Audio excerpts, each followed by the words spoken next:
Good day, everybody. We're back with another video. This is book 8, Escaping Peril. Caw!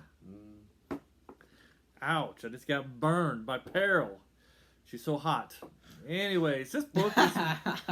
Anyways, how silly that sounds. It sounds very silly. Anyways, this book is basically about the equivalent of a bully who beat everybody up in school, had a summer break, came back, a changed person, but everybody's still scared of this bully and think that they're gonna hurt him. This person and the person who's trying to be nice is insane.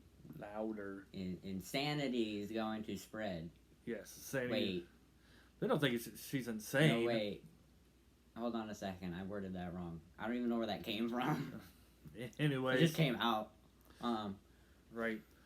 So, I'm tired still. So, anyways, people still are... These dragons are scared of Peril because...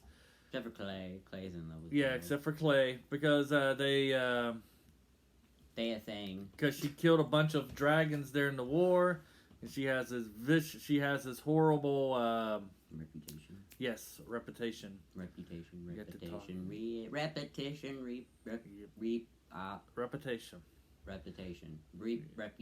Yes. Let's see how many times we can say reputation. Right. And this is probably the most, probably the funniest of all the books, I would think. There's a lot of humor in this. Yes, because she is like bipolar. She's like very bipolar. She's just like happy 1 second and then something happens and then she's immediately mad. And it's just like, there's no in between with her emotions. It's either this or that. There's no nothing in between it.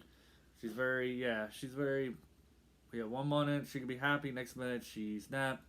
And her personality during this book is, trying to get impulsive too. Trying to get the other dragons to like her. And she does meet a new friend, which is Turtle. Yes, because Turtle isn't the guy who's like, run away. He's more like I'm just gonna leave you alone and expect you to leave me alone. Yeah, Turtle's more logical than others. And so we got Clay. He's like a more depressed version of me. Right. So this book is basically about kind of maybe the redemption of Peril and how she's trying to get... That actually would have been a really cool title. Yeah, Redemption of Peril. And so she's trying to get back into people, these dragons. I keep on saying people. These dragons, good gracious. Purple people eater. Right. And so she goes and redeems herself. Even the new Queen Ruby. Right. Queen Ruby, who really doesn't like Peril at all and banished her from her kingdom at this point. And so it's about her journey and trying to get accepted once again within the Sky Wings and to it's Ruby's good gracious. It's really funny is that it's just like, if you look at it a certain way, it's just like they're all hypocrites. Like, I feel like that's how that would look too, because like, and I just now thought of that. I didn't think of it like that before, like 3 seconds ago. So how are they hypocrites?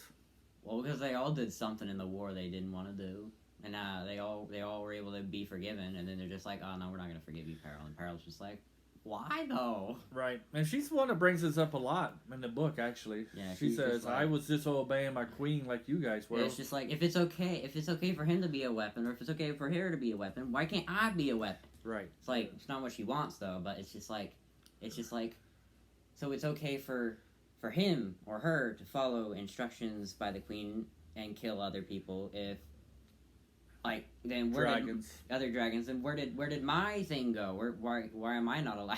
Yeah, why am I not allowed to follow the queen's orders? Yep. Yeah, so she's kind of fighting these things and kind of like... it's funny when everyone goes speechless after she says things like that. I'm just like, she got you. Yeah. Yeah, because I don't think they really expect her to be a deep thinker that way. No, they don't. They probably just think of her as just like lash out, and then it's just like, for her, she's just like, I just want to be loved. Right. Yeah, so that's her story, and it's a pretty good story, and that's basically the plot, without being the bear down with no spoilers whatsoever. Yeah. So what do you think? Do you recommend this book? Not recommend it? Yeah, it's a pretty good book. Pretty good book. Yeah. So you recommend it with caution? No, it's a good book. I recommend it. All right, you recommend it. I recommend it too. Get some good morals on there. How that we should be able to give other people. It's the nature versus nurture thing. Okay. You know what that is? We'll explain it so people will know. Well, nature as in it's in your nature. So like it's your instinct to do stuff. So if someone's nature is evil, then they're gonna instinctively do something that's bad. But it's like so that's for an example. And then nurture is just the way that you're raised. So it kind of brings up that little moral thing. It's just like, is anyone truly bad, or is it just the way they're raised? Right. That's the nature versus nurture. Okay. Thing. I think it's right. So in her case, it's probably more nurture because as she was just taught how she was doing it. Yeah. So, but the book also touches on being able to give people second chances.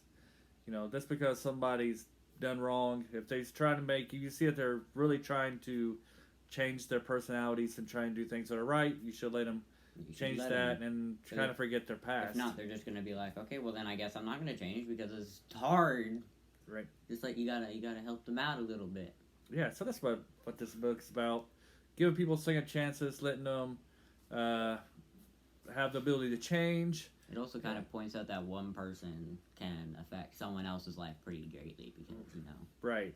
Yeah, so it touches on how because Clay she wants to do things that Clay will be approved of. Yeah, she's always thinking about would Clay like me to do that or not, and it's just like she thinks she does that before every decision she ever really makes, and then she kind of gets over that a little bit. But like she's always like, who would Clay want me to be? And it's just like, well, I mean, that's a good moral standard since Clay is basically this perfect dragon who does almost nothing wrong. Right. So, yep, so that's our review. We hope you enjoyed it. We'll be doing another video about the parts of the book that we liked and maybe disliked. Mm-hmm. Spoilers. Not spoiled milk, though. Don't drink spoiled milk. No, I want to drink spoiled chocolate milk. I didn't even know why. It smelled awful. And I'm just like, and I'm like, and then I regretted it. Yeah, I can imagine. I don't know why. I just poured it in. It smelled horrible. And I'm just like, I'm going to drink some. And then I immediately regretted it as soon as it touched my tongue. You're a brave man. All right, until next time, have a good day. I'm either brave or stupid. Well, see you guys.